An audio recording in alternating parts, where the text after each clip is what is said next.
ஆசிரியர்கள் அனைவருக்கும் வணக்கம். இந்த கிளாஸில் நம்ம என்ன பார்க்க போகிறோம் அப்படின்னா 5ஆம் வகுப்பு தமிழ் தான் பார்க்க போகிறோம். 5ஆம் வகுப்பு தமிழ் பொறுத்த வரைக்கும் மொத்தம் 3 பருவம் இருக்குது. சரியா? இந்த 3 பருவமும் சேர்த்து நிறைய பேஜஸ் இருக்கும். ஆனால் நம்ம அதில் உள்ள கண்டென்ட்டை சுருக்கி எக்ஸாம் பாயிண்ட் ஆஃப் வியூவில் நம்ம சுருக்கி பார்த்தோம் அப்படின்னா ரொம்ப கம்மியான பக்கங்கள் தான் நீங்கள் படிக்கிற மாதிரி இருக்கும். நம்ம பாடத்துக்குள்ள போகலாம். அதே மாதிரி கவனமாக ஒரு டைமுக்கு 2 டைம் என்ன பண்ணுங்க அப்படின்னா கேளுங்க. காது கொடுத்து என்ன பண்ணுங்க அப்படின்னா கேளுங்க. கண்டிப்பாக கொஸ்டின்ஸ் இதில் எக்ஸ்பெக்ட் பண்ணலாம். நான் இந்த பிடிஎஃப் இருக்கு இல்லையா, நம்ம ரெடி பண்ணுற பிடிஎஃப் இருக்கு இல்லையா, அதெல்லாம் எக்ஸ்பெக்டட் கொஸ்டின்ஸாக நம்ம ரெடி பண்ணுறோம். சரி, இப்போ முதல் பருவத்தில் பார்த்திங்க அப்படின்னா முதல் பாடமாக நம்மளுக்கு என்ன இருக்குது அப்படின்னா தமிழின் இனிமை அப்படிங்கிற தலைப்பில் பாடல் இருக்குது. இப்போ எப்படி படிக்கணும் அப்படிங்கிற விஷயமும் நான் சொல்கிறேன். இப்போ இந்த மாதிரி இருக்கிறப்ப நீங்கள் உட்காந்து எல்லா பாடலையும் உட்காந்து வாசித்துக்கிட்டு இருக்கக்கூடாது. என்ன பண்ணணும் அப்படின்னா ஃபஸ்ட்டு ஷார்ட்டாக நம்ம மைண்டில் ஏற்றணும். தமிழின் இனிமை அப்படிங்கிற தலைப்பில் பாடம் இருக்குது. இந்த பாடத்தை எழுதுனது யார்? முதல்ல எழுதுனது யார்? யார் எழுதுறா? பாரதிதாசன் எழுதுனார். என்ன எழுதுறாரு? வரி, இந்த பாடலோட வரி இருக்கு இல்லையா, அது ரொம்ப முக்கியம். கனியிடை ஏறிய சுளையும் முற்றல் களையிடை ஏறிய சாரும் அப்படின்னு சொல்லி இந்த பாடல் வரி இருக்கு. இதை நல்லா பார்த்துக்கோங்க. இது எதுக்கு? தமிழோட இனிமையை பற்றி பேசுது. சரியா? தமிழோட இனிமையை பற்றி பேசுது. பாரதிதாசன் பாடுறார். அப்போ பாருங்கள், நான் அந்த முதல்ல கொடுத்துருக்கேன் பாருங்கள். கனியிடை ஏறிய சுளையும் முற்றல் களையிடை ஏறிய சாரும் என்ற பாடல் வரிகளில் ஆசிரியர் யார் அப்படின்னா பாரதிதாசன். ஓகேவா? சரி, அடுத்து பாருங்கள், இது எல்லாத்தையும் நம்ம வாசிக்கணும் அப்படின்னு சொல்லி அவசியம் இப்போ கிடையாது. இப்போதைக்கு என்ன பண்ணுங்க அப்படின்னா தமிழோட இனிமையை பற்றி யார் எழுதியிருக்காங்க அப்படின்னா பாரதிதாசன் எழுதியிருக்கிறாரு. இதில் நம்மளுக்கு 5ஆம் வகுப்பில் வருது.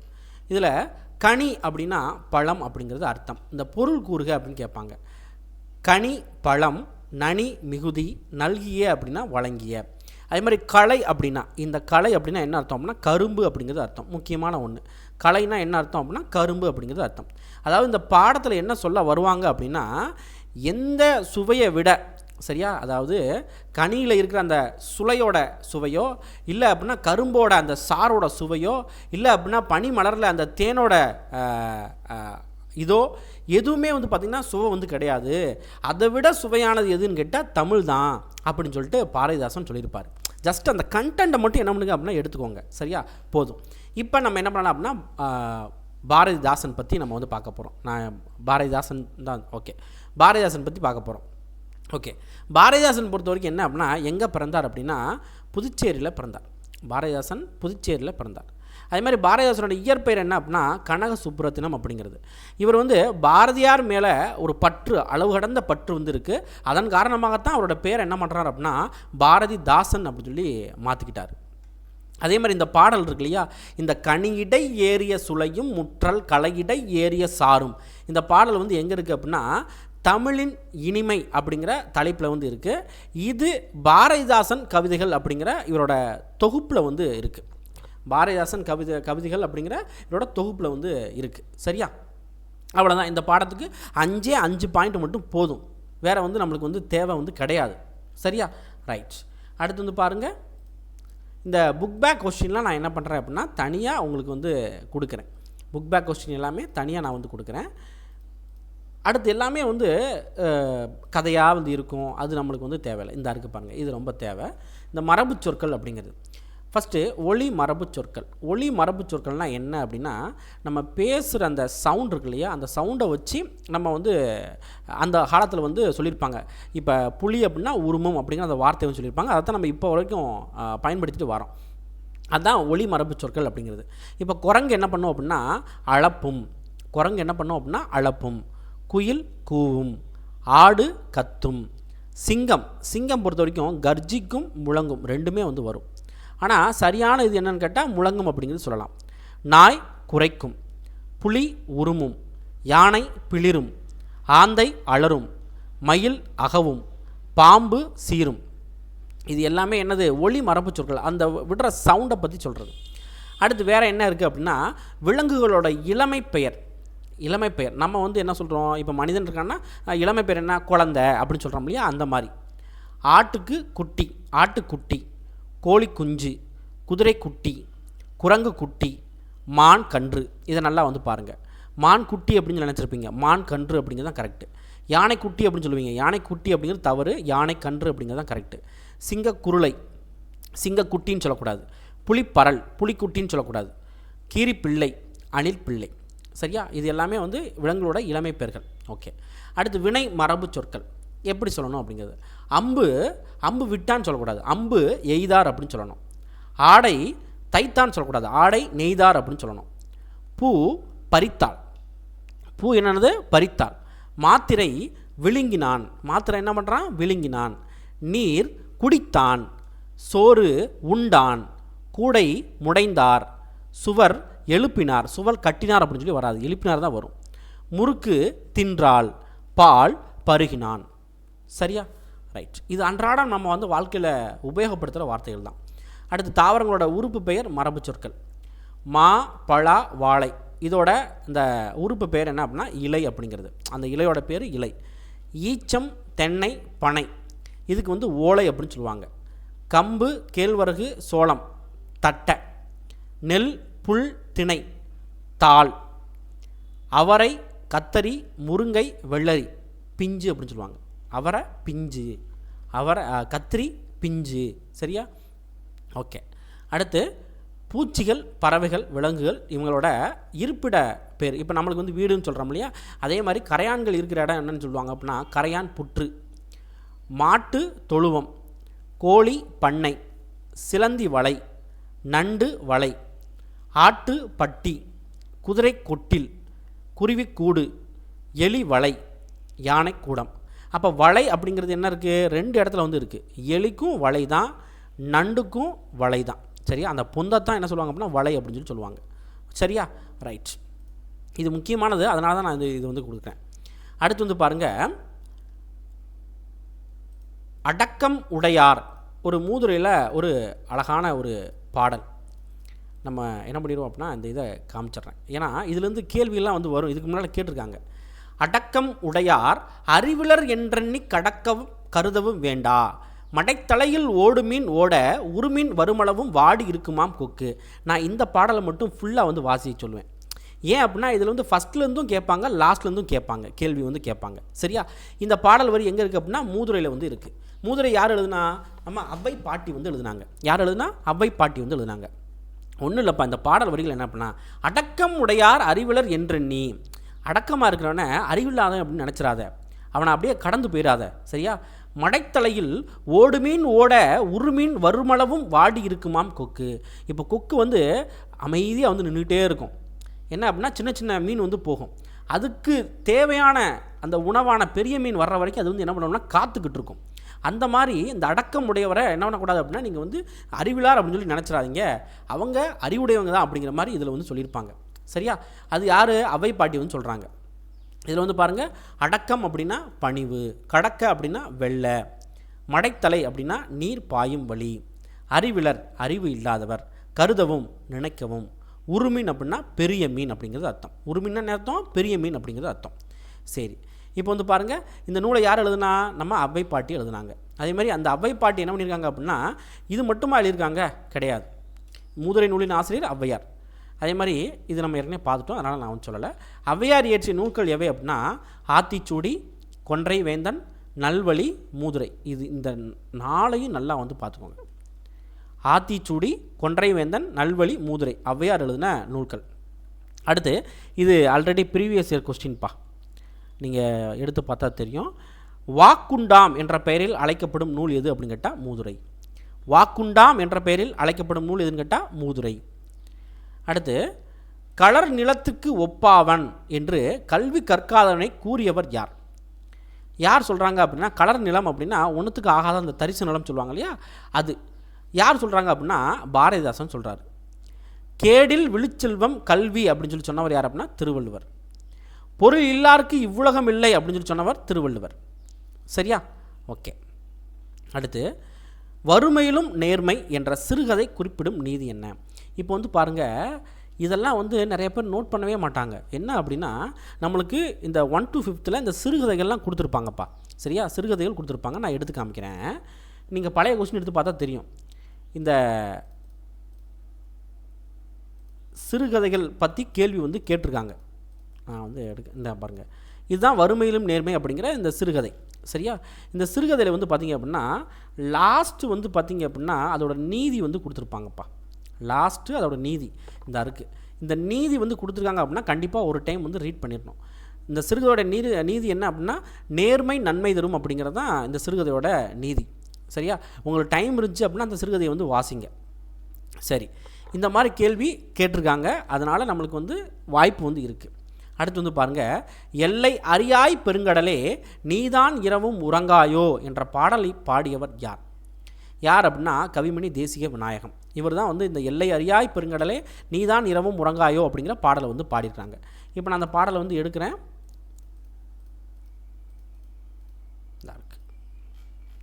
அப்போ கடல் பற்றி யார் வந்து பாடல் வந்து பாடியிருக்காங்க அப்படின்னா கவிமணி தேசிக விநாயகம் வந்து பாடியிருக்காங்க. இப்போ நம்ம உட்காந்து எல்லாத்தையும் உட்காந்து வாசித்துக்கிட்டு இருக்கக்கூடாது. கடல் பற்றி வருதா, கடலே கடலே கடலே வருதா, உடனே கவிமணியை போட்டுருங்க. கடலே வந்துட்டால் கவிமணி தான். சரியா? கவிமணி தேசிக விநாயகம் பிள்ளை அப்படிங்கிறத மைண்டில் வந்து வச்சுக்கோங்க. அலுப்பு அப்படின்னா களைப்பு அப்படிங்கிறது அர்த்தம். மகரம்னா மீன், மகிமை அப்படின்னா பெருமை, புறவினா குதிரை, திரைகள் அப்படின்னா அலைகள் அப்படின்னு சொல்லுவாங்க. சரியா? ரைட். இப்போ கவிமணி தேசிய விநாயகம் பிள்ளையை பொறுத்த வரைக்கும் கன்னியாகுமரியில் பிறந்தவர் தான் இவர். கன்னியாகுமரியில் தேரூரில் பிறந்தவர் இவர். அதே மாதிரி கவிமணி அப்படின்னு சொல்லி ஏன் சொல்கிறாங்க அப்படின்னா இனிமையும் எளிமையும் மிக்க பாடல்கள் எழுதுனதுனால இவரை வந்து கவிமணி அப்படின்னு சொல்கிறாங்க.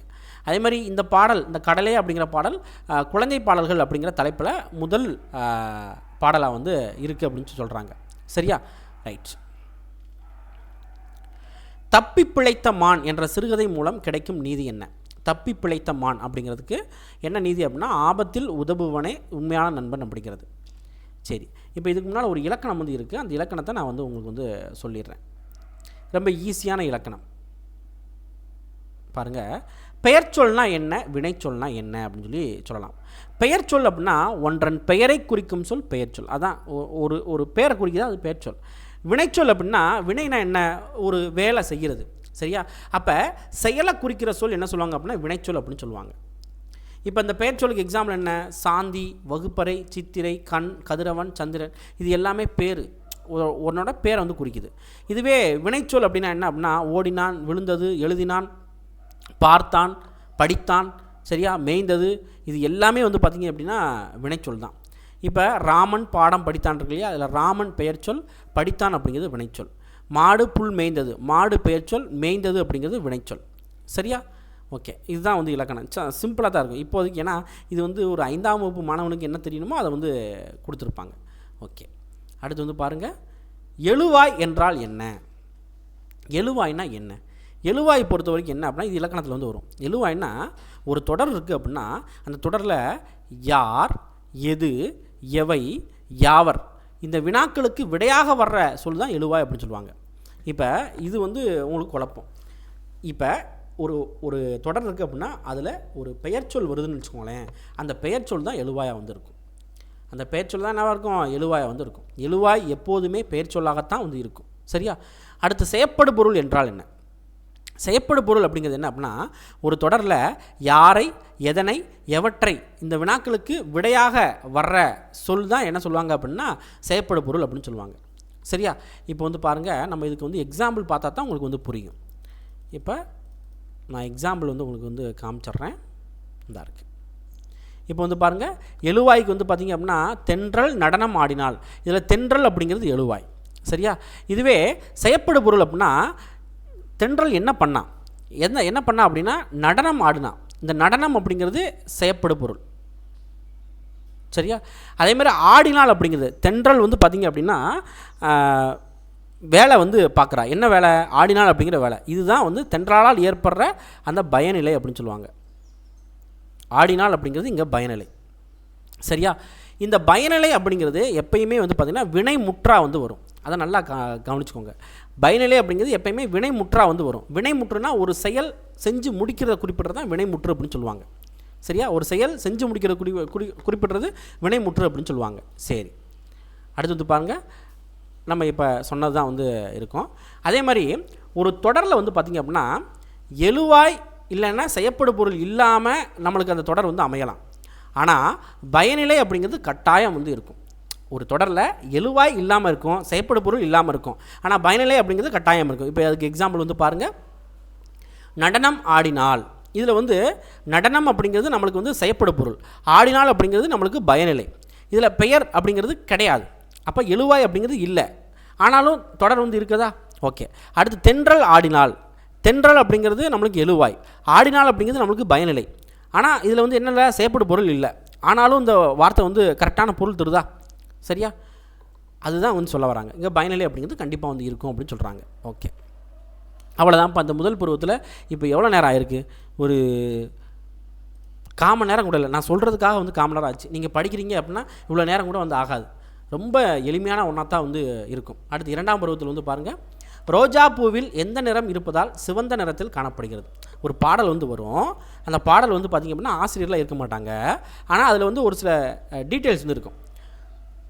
ரோஜா பூவில் ஆந்தோசைனின் அப்படிங்கிற ஒரு நிறம் அல்லது நிறமி இருக்கிறதுனால சிவந்த நிறத்தில் வந்து காணப்படுது. மின்மினி பூச்சி மின்னுவதற்கு காரணம் என்ன? மின்மினி பூச்சி இருக்கு இல்லையா, அது மின்னுவதற்கு காரணம் என்ன அப்படின்னா லூசிஃபரஸ் என்சைம் அப்படிங்கிற ஒரு விஷயம். இந்த விஷயம் என்ன இருக்குது அப்படின்னா மின்மினி பூச்சிக்கு பின்னால் வந்து இருக்கும். அதனால தான் அந்த மின்மினி பூச்சி என்ன ஆகுது அப்படின்னா மின்னுது. மோட்டார் மன்னன் என்று அறியப்பட்டவர் யார்? மோட்டார் மன்னன் அப்படின்னு சொல்லிட்டு ஹென்ரி ஃபோர்டை வந்து சொல்லுவாங்க. இவர் வந்து அமெரிக்காவை சேர்ந்தவர் அப்படின்னு சொல்லலாம். புவி ஈர்ப்பு சக்தியை கண்டுபிடித்தவர் யார்? இது நம்மளுக்கு தெரியும், சர் ஐசக் நியூட்டன். ஸ்டெத்தஸ்கோப் கண்டுபிடித்தவர் யார்? இரனே லென்னக் அப்படிங்கிற ஒருத்தர், இரனே லென்னக். நீராவி இயந்திரம் கண்டுபிடித்தவர் யார்? ஜேம்ஸ் வாட் அப்படிங்கிற ஒருத்தர். இவர் வந்து ஸ்காட்லாந்து நாட்டை சேர்ந்தவர். சரியா? அடுத்து வந்து பாருங்கள், ரொம்ப முக்கியமானது இலக்கணம். இடப்பெயர்கள் எத்தனை வகைப்படும்? இடப்பெயர்கள் பொறுத்த வரைக்கும் 3 வகைப்படும். இந்த இடம் அப்படிங்கிறது என்ன அப்படின்னா நம்ம நார்மலாக அந்த பள்ளிக்கூடம், மதுரை, சென்னை அப்படின்னு சொல்கிற இடம் வந்து கிடையாது. இந்த இடம் அப்படிங்கிறது தமிழில் வர்ற இடம். இடம் பொறுத்த வரைக்கும் 3 வகையாக வந்து பிரிக்கிறாங்க. ஒன்று தன்மை, முன்னிலை, படர்க்கை. தன்மை அப்படிங்கிறது என்ன அப்படின்னா தான், நம்மளை குறிக்கிறது, தான், நாம். சரியா? இந்த மாதிரி நம்மளை குறிக்கிறது தான் தன்மை அப்படிங்கிறது. முன்னிலை அப்படின்னா உங்களுக்கு முன்னால் இருக்கிற நபர்களை, அதாவது நீ, நீங்கள். சரியா? இது முன்னிலை. 2 பேர் பேசுகிறாங்க அப்படின்னா நம்ம பேசுகிறவன் தன்மை, நம்மளுக்கு முன்னால் உள்ளவங்க முன்னிலை அப்படிங்கிறது. சரியா? தான், நான், நாம். சரியா? இதெல்லாம் நாங்கள், இது எல்லாமே தன்மையில் வந்து வரும். முன்னிலைனா நீ, நீங்கள், நீவீர் எல்லாமே முன்னிலை வந்து வரும். இதுவே படர்க்கை அப்படின்னா நம்ம 2 பேர் பேசுகிறோம், ஆனால் 3வது ஒரு நபரை பற்றி பேசுகிறோம். சரியா? 3வது ஒரு நபர், அவன், அவன், அவள், அவர்கள், இது எல்லாமே வந்து பார்த்திங்க அப்படின்னா படர்க்கையில் வந்து வரும். அப்போ தன்மைனா நம்ம, முன்னிலைனா நம்மளுக்கு முன்னால் பேசிக்கிட்டு இருக்கோம் நீ, நீங்கள். படர்க்கை அப்படின்னா என்னது? நம்ம 3வது நபரை பற்றி பேசுவோமா, அவங்க தான் படர்க்கை அப்படிங்கிறது. சரி, ஒரு பெயர் சொல்லை வேறொரு பெயர் சொல்லால் குறிப்பது என்ன? ஒரு பெயர் சொல்ல வேறொரு பெயர் சொல்லால் குறிப்பது என்ன சொல்லுவாங்க அப்படின்னா மாற்று பெயர் சொல் அப்படின்னு சொல்லுவாங்க. திருக்குறள் எத்தனை பிரிவுகளை உடையது? திருக்குறள் பொறுத்த வரைக்கும் 3 பிரிவுகள் வந்து இருக்குது. என்னென்ன இருக்குது? அறம், பொருள், இன்பம் அப்படின்னு சொல்லிட்டு. இதெல்லாம் வந்து பார்த்திங்க அப்படின்னா உங்களுக்கு லட்டு. சரியா? ரைட். அதே மாதிரி இந்த திருக்குறளில் 133 அதிகாரங்கள் இருக்குது, 1330 குறட்பாக்கள் வந்து இருக்குது. இந்த திருக்குறள் என்ன சொல்கிறாங்க? உலக பொதுமுறை அப்படின்னு சொல்கிறாங்க. திருக்குறள் எழுதுனது யார்? திருவள்ளுவர் எழுதினார். சரியா? இப்போ திருக்குறளில் ஒரு சில பாடல்கள் கொடுத்துருப்பாங்க. அந்த பாடலை வந்து நம்ம வந்து பார்த்துடலாமா? ஏன்னா பார்க்காம வந்து இருக்கக்கூடாது, பாடலையும் நம்ம வந்து பார்த்துடலாம். சரி, இப்போ வந்து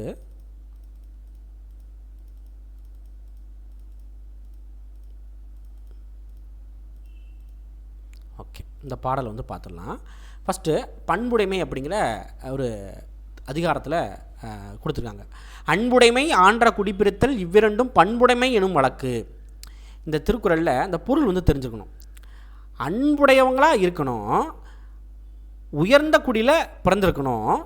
இந்த 2மே பண்பு உடையவங்களாக இருக்கிறதுக்கு ஒரு நல்ல வழி அப்படின்னு சொல்கிறாங்க. இதில் ஆன்ற அப்படின்னா என்ன அர்த்தம் அப்படின்னா உயர்ந்த அப்படிங்கிறது அர்த்தம். நயனோடு நன்றி புரிந்த பயனுடையார் பண்பு பாராட்டும் உலகு. அதாவது நயன் அப்படின்னா நேர்மையை வந்து குறிக்கும். சரியா?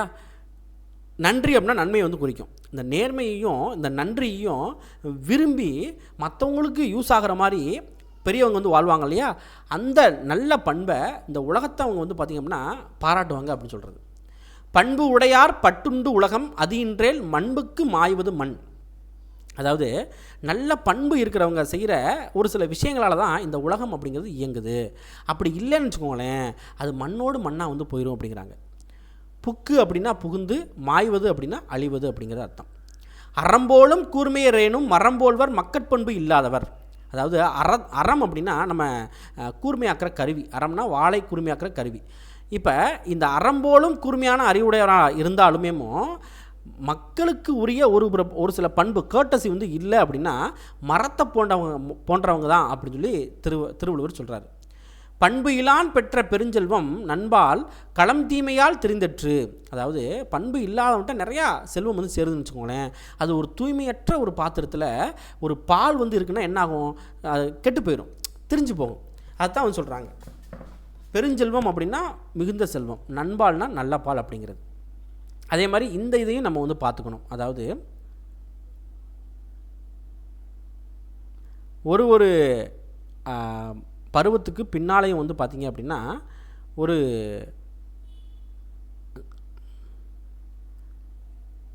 இந்த இருக்குது அகரமுதலி வந்து கொடுத்துருப்பாங்க. இதை நம்ம வந்து பார்த்துக்கணும்.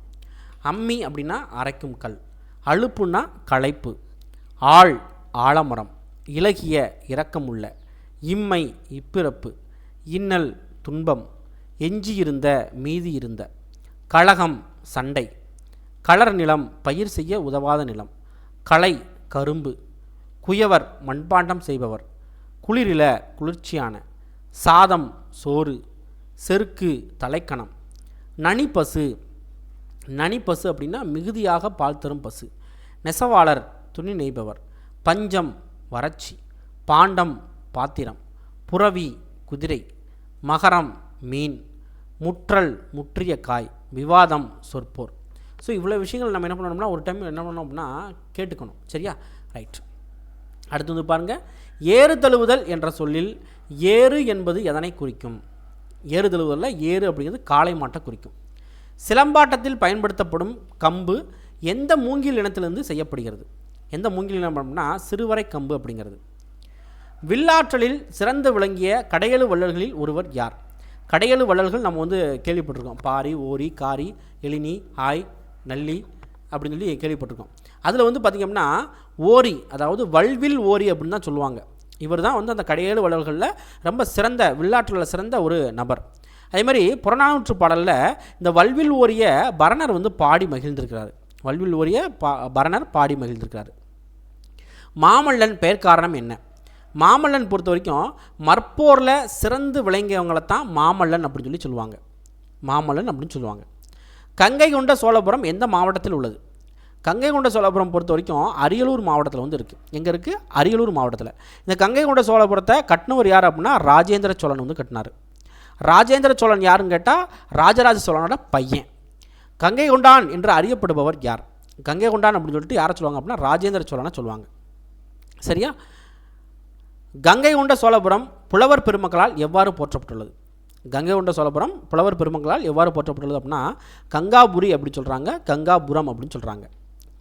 கங்கா நதியும் கடாரமும் கை கொண்டு கங்காக புரி பறந்த கர்ப்பம் என்று குறிப்பிட்டவர் யார்? அதாவது இந்த கடாரம் அப்படின்னு சொல்லக்கூடிய கடாரம் கொண்டனாலும் இங்கே இவர் தான் வந்து வருவார். இதை பற்றி பெருமையாக பேசினவர் யார் அப்படின்னா ஒட்டக்கூத்தர். கங்கை கொண்ட சோழபுரம் விமானத்தின் உச்சியில் பொருத்தப்பட்டுள்ள வட்ட வடிவ கல்லின் குறுக்களவு என்ன? கங்கை கொண்ட சோழபுரத்தில் விமானத்தோட உச்சியில் வட்ட வடிவ கல் வந்து இருக்கும். அதோட குறுக்களவு 34 அடி. கங்கை கொண்ட சோழபுரத்தில் வடக்கு பக்க நுழைவாயிலின் இரு பக்கங்களிலும் உள்ள சிற்பங்கள் எவை? என்னென்ன அப்படின்னா கலைச்செல்வி அப்படிங்கிற ஒரு சிற்பம், சண்டேஸ்வர அனுகிரக மூர்த்தி அப்படிங்கிற சிற்பம். இணைப்புச் சொற்களை குறிப்பிடுக. இணைப்புச் சொற்கள் அப்படின்னா 2 வார்த்தைகள் இருக்குது அப்படின்னா அது இணைக்கிறதுக்கு குறிப்பிடுறது தான் வந்து இணைப்புச் சொற்கள் அப்படின்னு சொல்லுவாங்க. மட்டும், அதனால், அப்படியானால், ஆதலால், அல்லது, ஆகையால், ஏனெனில், ஆகவே, அவ்வாறெனில், ஆயினும், இருந்தபோதும், எனவே, எனில், இது எல்லாமே வந்து பார்த்திங்க அப்படின்னா இணைப்புச் சொற்கள். பொங்குக பொங்கல் பொங்குகவே என்று பாடலின் ஆசிரியர் யார்? பொங்குக பொங்கல் பொங்குகவே. பொங்கலை பற்றி யார் பாடியிருக்கா அப்படின்னா நாமக்கல் கவிஞர் வே ராமலிங்கனார் பாடியிருக்கிறார். கழித்து என்பதன் பொருள் என்ன? கழித்து அப்படின்னா களி அப்படின்னா மகிழ்ச்சி அப்படின்னு சொல்லி அர்த்தம். சரியா? களி அப்படின்னா மகிழ்ச்சி அப்படின்னு சொல்லி அர்த்தம். ஏர் தொழில் அப்படின்னா உழவு தொழில். விழலாகும் வீணாகும். இசைந்து ஏற்றுக்கொண்டு. வையகம் அப்படின்னா உலகம் அப்படிங்கிறது அர்த்தம். காந்திய கவிஞர் என்று போற்றப்படுபவர் யார்? காந்திய கவிஞர் அப்படின்னு சொல்லி யாரை போட்டுருவாங்க அப்படின்னா நாமக்கல் கவிஞரை போட்டுருவாங்க. யாரை போட்டுருவாங்க? நாமக்கல் கவிஞரை போட்டுருவாங்க. சரியா? இந்த நாமக்கல் கவிஞர் வே ராமலிங்கம் பொறுத்த வரைக்கும் கத்தியின்றி ரத்தமின்றி யுத்தம் ஒன்று வருகிறது அப்படிங்கிற பாடலை வந்து பாடியிருக்கிறாரு. அதுக்கப்புறம் தமிழன் என்றோர் இனம் உண்டு அப்படிங்கிற ஒரு பாடலை வந்து பாடியிருக்கிறாரு. தமிழன் என்று சொல்லடா தலை நிமிர்ந்து நில்லடா அப்படிங்கிற பாடலையும் பாடியிருக்கிறாரு. சரியா? முக்கியமான வார்த்தைகள் இது எல்லாமே. கத்தியின்றி ரத்தமின்றி யுத்தம் ஒன்று வருகிறது. அதுக்கப்புறம் தமிழன் என்றோர் இனம் உண்டு, தனியே அவருக்கு ஒரு குணம் உண்டு அப்படிங்கிற ஒரு வரி. தமிழன் என்று சொல்லடா தலை நிமிர்ந்து நில்லடா அப்படிங்கிற இந்த வரி. இது எல்லாமே சொன்னது யார் அப்படின்னா நாமக்கல் கவிஞர். இவருக்கு ஒரு சிறப்பு இருக்குது. என்ன அப்படின்னா தமிழகத்தோட முதல் அரசவை கவிஞராக இருந்திருக்கிறாரு. அதே மாதிரி உழவு பொங்கலோட சிறப்பை விளக்குற வகையில் பாடல் வந்து ஏற்றிருக்கிறாரு. அப்போ பொங்கலை பற்றி யார் பாடினாங்க அப்படின்னா நாமக்கல் கவிஞர் பாடியிருக்கிறாங்க. சரியா? ரைட்ஸ். அடுத்து ஒரு சொல்லே இரண்டு அல்லது அதற்கு மேல் அடுக்கி வருவதற்கு பேர் என்ன சொல்லுவாங்க அப்படின்னா அடுக்கு தொடர் அப்படின்னு சொல்லுவாங்க. இரட்டை கிளவியில் அடுக்கு தொடர்.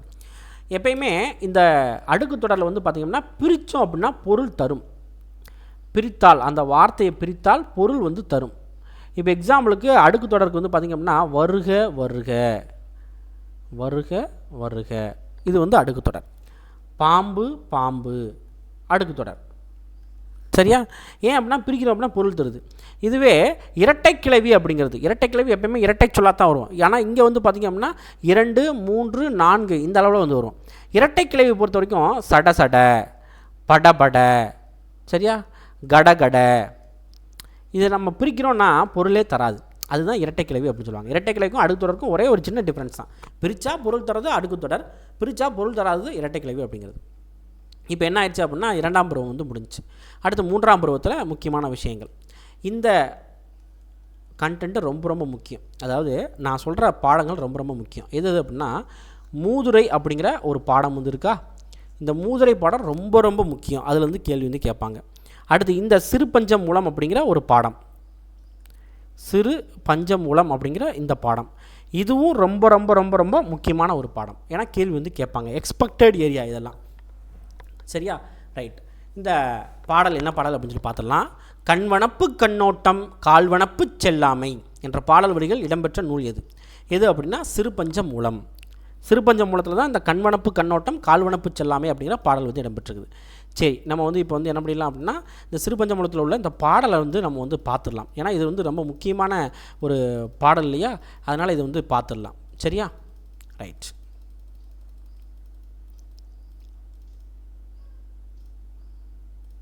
ஓகே, இந்த இருக்கு இல்லையா. கண்வனப்பு கண்ணோட்டம் கால்வனப்பு செல்லாமை என்வனப்பு இத்துணையாம் என்றுரைத்தல் பண்வனப்பு கேட்டார் நன்றென்றல் கிளர்வேந்தன் தன்னாடு வாட்டான் நன்றென்றல் வனப்பு. சிறுபஞ்சமூலத்தோட ஆசிரியர் யார் அப்படின்னா காரியாசன். யார்? காரியாசன். வரி நம்ம வந்து புலவர்லாம் வந்து கிடையாது. சரியா? நம்மளுக்கு தேவை என்ன அப்படின்னா கண்வனப்பு கண்ணோட்டம் கால்வனப்பு செல்லாமல் இந்த பாடல் எங்கே இருக்குது அப்படிங்கிறது தான். எங்கே இருக்குது? சிறுபஞ்சமூலத்தில் இருக்குது. இது எழுதுனது யார்? காரியாசன் எழுதியிருக்காரு. அவ்வளோதான், போதும் நம்மளுக்கு. சரியா? ரொம்ப நம்ம வந்து டெப்த்தாக வந்து போகணுன்னு அவசியமே இது கிடையாது. இதில் வனப்பு அப்படிங்கிறது அழகு அப்படிங்கிறது அர்த்தம். கண்ணோட்டம் அப்படின்னா இரக்கம், இத்துணை அப்படின்னா இவ்வளவு, வேந்தன்னா அரசன், வாட்டான்னா வருந்த மாட்டான், பண்ணுன்னா இசை அப்படிங்கிறது. சரியா? இந்த பாடல் பொருள் ரொம்ப ரொம்ப முக்கியம். இது வந்து நம்மளுக்கு வந்து பொறுத்தல வந்து கேட்பாங்க. கண்ணுக்கு அழகு என்ன அப்படின்னா இரக்கம் கொள்ளுதல். கண்ணுக்கு அழகு என்னது? இரக்கம் கொள்ளுதல். சரியா? அடுத்து காலுக்கு அழகு என்ன? காலுக்கு அழகு என்ன அப்படின்னா பிறர்கிட்ட இறந்து செல்லாமை அப்படின்னா பொருள் வேணும் அப்படிங்கிற மாதிரி கேட்காம இருக்கிறது. அதே மாதிரி ஆராய்ச்சிக்கு அழகு என்ன அப்படின்னா இதுதான் அப்படின்னு உறுதியாக வந்து சொல்கிறது. இசைக்கு அழகு என்ன அப்படின்னா அதை கேட்குறவங்க நன்று அப்படின்னு சொல்கிறது. அதே மாதிரி அரசனுக்கு அழகு என்னன்னு கேட்டால் நாட்டு மக்களை இவங்க வந்து வருத்த மாட்டான் அப்படின்னு சொல்லி பிறர் வந்து சொல்கிறது. இதுதான் வந்து இந்த பாடலில் கொடுத்துருக்குற இந்த பொருள் அப்படின்னு சொல்லி பார்க்கலாம். சரியா? ரைட். சிறுபஞ்சமூலத்தில் எத்தனை கருத்துக்கள் மக்கள் மனநோயை தீர்ப்பனவாக உள்ளன? சிறுபஞ்சமூலம் 5, அதாவது இந்தியில் 1 2 3 4 5 அப்படின்னு சொல்கிறோம் இல்லையா, அதே மாதிரி நம்ம தமிழில் வந்து பார்த்திங்கன்னா பஞ்ச அப்படின்னு வந்துட்டாலே 5ன்னு தான் அர்த்தம். சரியா? பஞ்சு அப்படின்னா என்ன அர்த்தம்? 5 அப்படிங்கிறது அர்த்தம். சரியா? அப்போ சிறுபஞ்ச மூலத்தில் எத்தனை கருத்துக்கள் அப்படின்னா 5 கருத்துக்கள் மக்களோட மனநோயை திருப்பணமாக இருக்குது. சிறுபஞ்ச மூலத்தில் கண்டங்கத்திரி, சிறுவழுதுணை, சிறுமல்லி, பெருமல்லி, நெருஞ்சி இந்த 5 மூலிகையோட வேர்கள் உடல் நோயை வந்து தீர்க்கும். அதே மாதிரி சிறுபஞ்ச மூலத்தில் 5 கருத்துக்கள் மக்கள் மனநோயை தீர்ப்பனமாக வந்து இருக்கும் அப்படின்னு சொல்லியிருப்பாங்க. இப்போ என்ன கேட்பாங்க அப்படின்னா, இந்த சிறுபஞ்ச மூலத்தில் குறிப்பிட்டிருக்கிற இந்த வேர்கள் எவை அப்படின்னு கேட்பாங்க. பொருந்தாதது என்ன, இந்த மாதிரி கேட்பாங்க. என்னென்னு சொல்லிட்டு நல்லா பார்த்துக்கோங்க. கண்டங்கத்திரி, சிறுவழுதுணை, சிறுமல்லி, பெருமல்லி, நெருஞ்சி அப்படிங்கிறது. அதே மாதிரி இது என்னது? வேறு. ஓகேவா? அடுத்து வந்து பாருங்கள், சிறிய கூட்டல் சிறிய என்ன சொல்லுவாங்க அப்படின்னா சின்னஞ்சிறிய. சிறிய கூட்டல் சிறிய, சின்னஞ்சிறிய. கண்ணும் கூட்டல் கருத்தும், கண்ணும் கருத்தும். இரவு கூட்டல் பகல், இரவு பகல். பச்சை கூட்டல் பச்சை, பச்சை பசேல். இது எல்லாமே என்ன சொல்லுவாங்க அப்படின்னா இணைச்சொற்கள் அப்படின்னு சொல்லுவாங்க. இதெல்லாம் சேர்த்து மொத்தமாக சேர்த்து இணைச்சொற்கள் அப்படின்னு சொல்லுவாங்க. இந்த இணைச்சொற்களை பொறுத்த வரைக்கும் என்ன அப்படின்னா 3 வகையாக வந்து பிரிக்கிறாங்கப்பா. இந்த இணைச்சொற்களை 3 வகையாக வந்து பிரிக்கிறாங்க. என்னென்ன? நேரிணை, எதிரிணை, செரியிணை அப்படின்னு சொல்லி 3 வகையாக பிரிக்கிறாங்க. நேரிணை அப்படின்னா கண்ணும் கருத்தும், வாடி வதங்கி, ஈடும் எடுப்பும். இப்போ இந்த வாடி வதங்கி வந்து பாருங்களேன், வாடினாலும் வதங்கினாலும் ஒன்று தான், கண்ணுனாலும் கருத்துனாலும் ஒன்று தான், ஈடும்னாலும் எடுப்புனாலும் ஒன்று தான். இந்த மாதிரி சேமாக வந்து வர்றது தான் என்ன சொல்லுவாங்க அப்படின்னா நேரிணை அப்படின்னு சொல்லுவாங்க. எதிரிணை அப்படின்னா அப்படியே ஆப்போசிட்டாக வந்து வரும். இரவு பகல். இரவுக்கு ஆப்போசிட் தான் பகல். அங்கும் இங்கும், வெற்றியும் தோல்வியும். அப்போ இது எதிராக இருக்கா, அதனால் எதிரிணை. அடுத்து செரியிணை. செரியிணை அப்படிங்கிறது மெஜாரிட்டி வந்து பார்த்திங்க அப்படின்னா ஒரு அழகை வந்து குறிக்கும். வனப்பு அப்படின்னு சொல்லக்கூடிய அந்த அழகை வந்து குறிக்கும், இல்லைனா அளவை வந்து குறிக்கும். பச்சை பசேல், வெள்ளை வெளேர், சின்னஞ்சிறிய, அடுக்கடுக்காக. சரியா? அமெரிக்க நாட்டு நாணயம் என்ன? அமெரிக்காவுக்கு டாலர் அப்படின்னு சொல்லுவாங்க, இந்தியாவுக்கு ரூபாய், இங்கிலாந்துக்கு பவுண்டு, மலேசியாவுக்கு ரிங்கிட் அப்படிங்கிறது. அன்னையும் தந்தையும் தெய்வம், இதை அறிந்திட வேண்டும் நீயும் என்ற பாடல் வரிகள் ஆசிரியர் யார்? அன்னையும் தந்தையும் தெய்வம், இதை அறிந்திட வேண்டும் நீயும் அப்படிங்கிற பாடல் வரிகள் ஆசிரியர் அப்படின்னா பாரதி சுகுமாரன் அப்படிங்கிறது. விஞ்சும் அப்படிங்கிற சொல்லோட பொருள் என்ன அப்படின்னா, விஞ்சும் அப்படின்னா மிகும் அப்படிங்கிறது அர்த்தம். கசடர குற்றம் நீங்க, திண்மை வலிமை, அண்டும் நெருங்கும், ஊரும் சுரக்கும், செழித்திட தலைத்திட அப்படிங்கிறது. புறாவுக்காக தன் உடலையே தந்த மன்னன் யார்? யார் அப்படின்னா சிபி மன்னன். கன்றை தேர்காலில் இட்டு கொன்ற தன் மகனையும் கொன்ற மன்னர் யார்? மனுநீதி சோழன். கோவலனோட தந்தை யார்? கோவலனோட தந்தை யார் அப்படின்னா மாசாத்துவன். இது எல்லாமே வந்து பார்த்தீங்கன்னா எதில் வரும் அப்படின்னா சிலப்பதிகாரத்தில் வரும். இந்த டாபிக் எல்லாமே வந்து எதில் வரும்? சிலப்பதிகாரத்தில் வரும். ஒரு நாடகம் மாதிரி கொடுத்துருப்பாங்க, அதில் முக்கியமான பாயிண்ட்டை மட்டும் கொடுக்குறேன். கோவலனோட தந்தை யார் அப்படின்னா மாசாத்துவன். இதுவே கண்ணகியோட தந்தை யார் அப்படின்னா மாநாய்க்கன். மாநாய்க்கன் அப்படிங்கிறது. சரியா? மாசாத்துவன். இப்போ கோவலன் தந்தை மாசாத்துவன். இப்படி கோவலன் வந்து பார்த்திங்கன்னா சிலப்பதிகாரம் கதை உங்களுக்கு தெரியும் இல்லையா? கோவலன் என்ன பண்ணியிருப்பான், ஏது பண்ணியிருப்பான் அப்படின்னு தெரியும் இல்லையா? சேட்டை பண்ணுவான். கோவலன் வந்து சேட்டை பண்ணுவான். அப்போ இந்த கோவலன் மாதிரி அப்பாவை பார்த்தா மாசாத்துவன் மாதிரி என்ன பண்ணணும்? சாத்துன்னு சாத்தணும். சரியா? ரைட். அடுத்து கண்ணகியை பொறுத்த வரைக்கும் எந்த பகுதியை சேர்ந்தவர் அப்படின்னா புகார் நகரத்தை சேர்ந்தவங்க. கண்ணகியின் கால் சிலம்பு எந்த கற்களால் ஆனது? இந்த சிலப்பதிகாரம் கதை தெரிஞ்சால் தான் நான் இந்த கேள்விக்கு வந்து உங்களுக்கு வந்து அர்த்தம் புரியும். கண்ணகியோட கால் சிலம்பு மாணிக்க கற்களால் ஆனது. இதுவே அரசிக்குரிய சிலம்பு இதனால் ஆனதுன்னா முத்துக்களால் ஆனது. இப்போ இதில் வச்சு தான், அதாவது கார் சிலம்பை யார் வந்து அடகு வைக்க போவா அப்படின்னா நம்ம கோவலன் வந்து அடகு வைக்க போவார் அல்லது விற்க போவார். அப்போ உள்ள அந்த அடகு கடை இருப்பார் இல்லையா, அவர் வந்து ஒரு ஒரு ஃபோர்ஜரி வந்து பண்ணி இந்த கோவலனை மாட்டி விட்ருவாங்க. எங்கே மாட்டி விட்றாங்க? அரசன்ட்ட மாட்டி விட்ருவாங்க. அரசன் என்ன பண்ணுவான் அப்படின்னா, அப்போ அரசியோட சிலம்பு வந்து காணோம், அப்போ நீ தான் வந்து இந்த சிலம்பு எடுத்தியா அப்படின்னு சொல்லிட்டு அந்த கோவலனை மரண தண்டனை கொடுத்துருவாங்க. எதுவும் அறியாமல் வந்து மரண தண்டனை கொடுத்துருவாங்க. அதுக்காக கண்ணகி என்ன பண்ணுவாங்கன்னா நீதி கேட்பாங்க, மதுரையை வந்து எரிப்பாங்க. அதுதான் சிலப்பதிகாரம் அப்படிங்கிறது. சரியா? காணாமல் போன பணப்பை எனும் சிறுகதை மூலமாக கூறப்படும் நீதி என்ன? நீதி என்ன அப்படின்னா நேர்மை நன்மை தரும் அப்படிங்கிறது. மயங்கொலி எழுத்துக்கள் எவை? மயங்கொலி எழுத்துக்கள் எவை அப்படின்னா, மயங்கொலினா முதல்ல என்னென்னு தெரிஞ்சுக்கோங்க. அதாவது உச்சரிக்கும் போது ஒரே மாதிரி வந்து உச்சரிப்போம். அதாவது உச்சரிப்புன்னு அப்படின்னா இப்போ வந்து நம்ம ஒலிக்கிறோம் இல்லையா சவுண்டு, அது ஒரே மாதிரி இருக்கும். ஆனால் அந்த எழுத்து வந்து மாறிடுச்சு அப்படின்னா பொருளே வந்து மாறிடும். அதான் மயங்கொலி அப்படின்னு சொல்லுவாங்க. என்னென்ன இருக்குது? ந ரா ரா லா லா லா, மொத்தம் மயங்கொலி எழுத்துக்கள் 8 வந்து இருக்குது. சரியா? ஒரு சில எக்ஸாம்பிள் கொடுத்துருக்காங்க, அதை பார்க்கலாம். தவளை அப்படிங்கிறது தண்ணீரில் வாழுது. தவளை அப்படின்னா தண்ணீர் பிடிக்கிற அந்த கப்பு இருக்கு இல்லையா, மக்கு. அது ஒளினா வெளிச்சம், ஒளினா சவுண்டு. வலை அப்படின்னா மீன் பிடிக்கிற வலை, வலை அப்படின்னா கையில் அணைகிற வளையல். அக்கறைன்னா அக்கறையாக பேசுகிறது, அக்கறை அப்படின்னா அந்த கரை, அதாவது ஆறில் இருக்கும் இல்லையா கரை, அந்த கரை அப்படிங்கிறது. பனைன்னா பனைமரம், பனைனா மூங்கில் அப்படிங்கிறது. சரியா? அடுத்து வந்து பாருங்கள், தூயவாய் சொல்லாடல் வன்மையும் துன்பங்கள் என்ற பாடல் வரிகள் இடம்பெற்ற நூல் என்ன? இந்த பாடம் ரொம்ப ரொம்ப முக்கியமான பாடம்.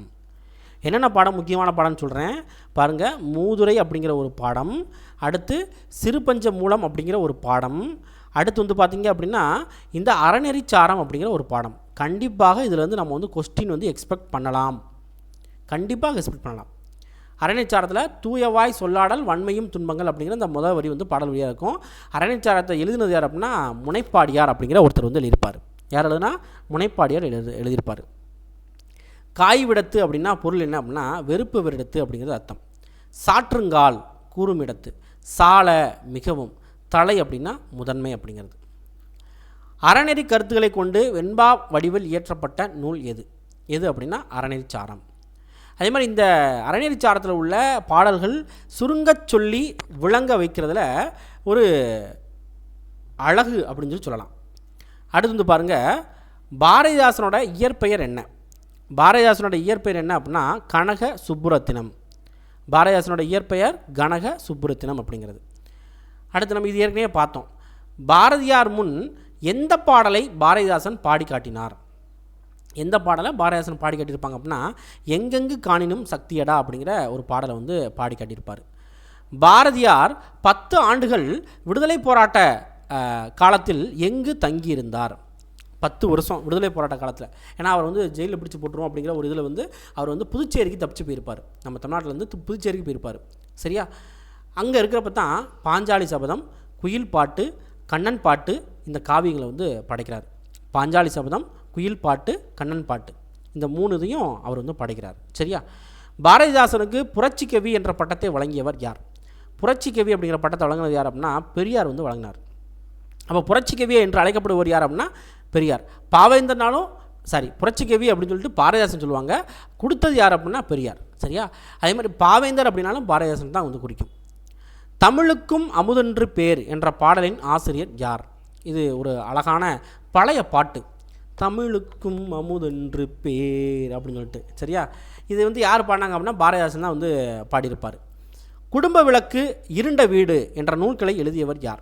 குடும்ப விளக்கு, இருண்ட வீடு இந்த நூல்களை எழுதுனது யார் அப்படின்னா பாரதிதாசன் தான். குடும்ப விளக்கில் வந்து பார்த்திங்க அப்படின்னா கல்வியோட உயர்வை சொல்லியிருப்பார், இருண்ட வீட்டில் கல்லாமையோட இழிவை சொல்லியிருப்பார். அதே மாதிரி இவர் நிறைய நூல்கள் வந்து எழுதியிருக்காரு. என்னென்ன? அழகின் சிரிப்பு, பாண்டியன் பரிசு, தமிழ் இயக்கம், குறிஞ்சி திட்டு, புரட்சிக்கவி, இசையமுது இந்த மாதிரி 72 நூல்களுக்கு மேலே வந்து பாடியிருக்கிறாரு. ஆனால் நம்மளுக்கு புக்கில் கொடுத்துருக்கு என்னென்ன? அழகின் சிரிப்பு, பாண்டியன் பரிசு, தமிழ் இயக்கம், குறிஞ்சி திட்டு, புரட்சிக்கவி, இசையமுது.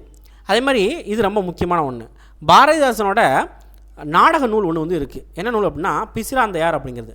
இந்த பிசிராந்தையார் வந்து பார்த்திங்க அப்படின்னா சாகித்ய அகாடமி விருது வந்து வாங்கினுச்சு. இந்த பாரதிதாசன் 33 நாடகங்களுக்கு மேலே வந்து என்ன பண்ணியிருக்காரு அப்படின்னா எழுதியிருக்காரு. இந்த பாரதிதாசன் எத்தனை நாடகம்? 33 நாடகங்கள். ரைட். அடுத்து வந்து பாருங்கள், ரமி என்ற புனைப்பெயரில் கவிதை எழுதியவர் யார்? ரமி அப்படிங்கிற புனைப்பெயரில் யார் எழுதுகிறாங்க அப்படின்னா வாணிதாசன் வந்து எழுதியிருப்பார். யார் எழுதுனா? வாணிதாசன் எழுதினார். அதேமாதிரி இந்த வாணிதாசன் பொறுத்த வரைக்கும் தமிழ், ஃப்ரெஞ்சு, ஆங்கிலம் இதில் வந்து ஃப்ளூயன்சியாக வந்து இருப்பார். இந்த வாணிதாசனுக்கு பெற்றோர் வைத்த பெயர் என்ன அப்படின்னா எத்திராசுலு அப்படின்னு சொல்லக்கூடிய அரங்கசாமி அப்படிங்கிறது. எத்திராசுலு அப்படின்னு சொல்லக்கூடிய அரங்கசாமி அப்படிங்கிறது. பாரதிதாசன் நடத்திய தமிழ் வகுப்பில் இலக்கண இலக்கியங்களை கற்றுத் தெரிந்தவர்கள் யார்?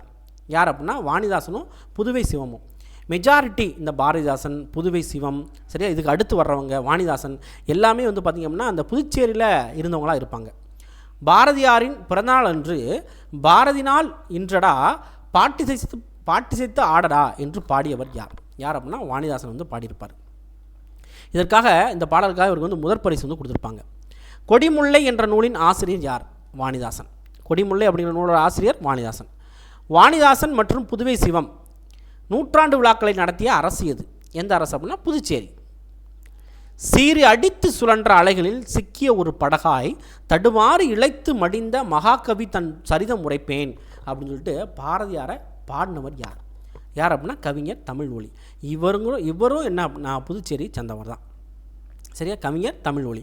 அந்த பாடத்தில் வந்து புதுச்சேரி சார்ந்த கவிஞர்களாக பார்த்து கொடுத்துருப்பாங்க. அப்போ சீறி அடித்து சுழன்ற அலைகளில் சிக்கிய ஒரு படகாய் தடுமாறி இழைத்து மடிந்த மகாகவி தன் சரிதம் உரைப்பேன் அப்படின்னு சொல்லி சொன்னது யார் அப்படின்னா கவிஞர் தமிழ்மொழி. தமிழ்மொழியோட இயற்பெயர் என்ன? இயற்பெயர் என்ன அப்படின்னா விஜயரங்கம் அப்படின்னு சொல்கிறது. இவர் யார்? பாரதிதாசனோட ஒரு மாணவர். இவர் என்ன பண்ணியிருக்கார் அப்படின்னா சிற்பியின் கனவு அப்படிங்கிற ஒரு மேடை நாடகத்தை அவர் வந்து மாணவராக இருக்கிற பற்றி படைச்சிருக்கிறார். இந்த நாடகம்தான் பின்னால் வணங்காமுடி அப்படிங்கிற பேரில் திரைப்படமாக எடுக்கப்பட்டது. இதில் வந்து யார் இருப்பாங்க அப்படின்னா சிவாஜி கணேசன் ஹீரோ வந்து இருந்திருப்பாங்க. இவர் என்னென்ன நூல்கள் இருக்காங்க அப்படின்னா இது முக்கியமான ஒன்று. வீராயி, கவிஞனின் காதல், நிலைப்பற்ற சிலை, இந்த நூல்களை எழுதியிருக்காரு. அதாவது குறுங்காவியங்களை எழுதியிருக்காரு. வீராயி, கவிஞனின் காதல், நிலைப்பற்ற சிலை அப்படிங்கிறது. அதே மாதிரி இவரோட விதியோ வீணையோ அப்படிங்கிற ஒரு காவியம் சிலப்பதிகாரத்துக்கு பின்னால் வந்த ஒரு இசை நாடகமாக வந்து கருதப்படுது. எனது விதியோ வீணையோ அப்படிங்கிறது. மாதவி காவியம் அப்படிங்கிற ஒரு நூல் வந்து கல்லூரியில் பாடநூலாக வைக்கப்பட்டிருக்குது. எனது மாதவி காவியம் அப்படிங்கிற நூல் கல்லூரியில் பாடநூலாக வந்து வைக்கப்பட்டிருக்குது. திருமுருகன் இயற்பெயர் என்ன? திருமுருகனும் என்ன அப்படின்னா நம்ம புதுச்சேரியை சேர்ந்தவர் தான். திருமுருகனோட இயற்பெயர் என்ன அப்படின்னா சுப்பிரமணியன் அப்படிங்கிறது. இவரும் ஒரு கவிஞர் தான். இவர் வந்து பாருங்கள், சுப்பிரமணியம் தான் அவரோட பேர். தமிழ் பற்றால் திருமுருகன் அப்படின்னு சொல்லிட்டு அவர் வந்து பேரை வந்து மாற்றிக்கிட்டார். இவர் வந்து பாருங்கள் 100 சொல்வதேது எழுதுதல், 17 தமிழ் பாடநூல், பாவலர் பண்ணை, என் தமிழ் இயக்கம், இந்த நூல்களெல்லாம் எழுதியிருக்காரு. தமிழ் பாடநூல் அப்படின்னா நம்ம பாடநூல். சரியா, பாவலர் பண்ணை, என் தமிழ் இயக்கம் அப்படிங்கிற நூல்களை எழுதியிருக்கிறார். அதே மாதிரி இவரும் திருமுருகனும் சாகித்ய அகாடமி விருது பெற்ற லெனின் தங்கப்பா அப்படிங்கிற ஒருத்தர். இவங்க 2 பேரும் சேர்ந்து தெளித்தமிழ் அப்படிங்கிற ஒரு இதழை வந்து என்ன பண்ணுறாங்க அப்படின்னா வெளியிடுறாங்க. அது இப்போவும் வந்து வந்துட்டு தான் வந்து இருக்குது. வானம் வசப்படும் என்ற நூலுக்கு சாகித்ய அகாடமி விருது பெற்றவர் யார்? வானம் வசப்படும் நூலுக்கு பிரபஞ்சன். இந்த வானம் இதில் இருக்குது, பிரபஞ்சத்தில் வந்து இருக்குது. வானம் வசப்படும் அப்படிங்கிற நூலுக்கு சாகித்ய அகாடமி வாங்கினது யார் அப்படின்னா பிரபஞ்சன். தலையில் வைத்து கொண்டாடுதல் என்னும் மரபு தொடர் உணர்த்தும் பொருள் என்ன? தலையில் வைத்து கொண்டாடுதல், தலையில் வச்சு கொண்டாடாத அப்படின்னு சொல்லுவாங்க இல்லையா, என்ன அப்படின்னா பெரிதும் மதித்தல் அப்படிங்கிறது. காணலீர் அப்படின்னா கிடைக்காத ஒன்று. இமாலய தவறு அப்படின்னா பெரிய தவறு. கரையேறுதல் அப்படின்னா துன்பத்திலிருந்து மீளுதல். பஞ்சாக பறத்தல் அப்படின்னா அலைந்து திரிதல். அவசர கொடுக்கை அப்படின்னா ஆராயாமல் செயல்படுதல். பித்தலாட்டம் ஏமாற்று வேலை. ஆகாய தாமரை இல்லாத ஒன்று. சரியா, அன்பன்று கொட்டு முரசே என்ற பாடலை பாடியவர் யார்? யார் அப்படின்னா பாரதியார். இப்போ நம்ம வந்து ஒரு 13 பேஜஸ் வந்து பார்த்திங்க அப்படின்னா பார்த்துருக்கோம். இது எல்லாமே வந்து பார்த்திங்கன்னா இந்த 5th தமிழ்லேருந்து எடுத்த கண்டென்ட் தான். அதாவது ரொம்ப முக்கியமான கண்டென்ட் இருக்கும் இல்லையா, எக்ஸ்பெக்டட் ஏரியா அப்படின்னு சொல்லலாம் இல்லையா, அதை நான் வந்து என்ன பண்ணியிருக்கேன் அப்படின்னா கொடுத்துருக்கேன். சரியா, ரைட். இப்போ இந்த தமிழை பொறுத்த வரைக்கும் என்ன அப்படின்னா இதை மட்டும் நம்ம வீடியோ பார்க்குறீங்க இல்லையா, இதை மட்டும் நல்லா வந்து பார்த்துக்கோங்க. முக்கியமாக இந்த பிரிண்ட் அவுட் இருக்கு இல்லையா, இந்த பிரிண்ட் நம்ம பிடிஎஃப் கொடுக்க முடியாது, இதை மட்டும் நல்லா வந்து பார்த்துக்கோங்க. சரியா.